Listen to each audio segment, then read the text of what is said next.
कराची किला के डिफेंस में अकरम अबड़ो के बेटे समेत दीगर अफराद के कत्ल केस में अहम पेशरफ्त सामने आ गई। जराये के मुताबिक मरकजी मुल्जिम बलूचिस्तान फरार हो गया। मुल्जिम का मोबाइल फोन गुज़िश्ता रोज बलूचिस्तान में स्विच ऑफ हुआ। मुल्जिम के 2 करीबी रिश्तेदारों को हिरासत में ले लिया गया। हिरासत में लिए गए अफराद की मजमूई तादाद 4 हो गई। दहशत गर्दी में इस्तेमाल होने वाली गाड़ी कानूनी होने का भी इंकशाफ सामने आया है। जराये का कहना है कि वारदात में इस्तेमाल कार का भी सुराग लगा लिया गया। कार की मदद से असल मुल्जिम का सुराग मिला। कार को 2008 में रजिस्टर्ड करवाया गया था। जराये के मुताबिक कार कई मरतबा फरोख्त हुई, लेकिन खरीदारों ने नाम पर ट्रांसफर न करवाई।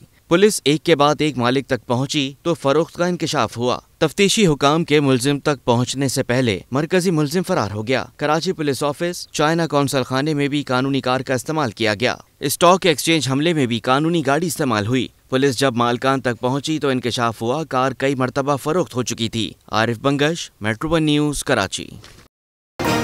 मेट्रो 1 न्यूज, हर पल की खबर।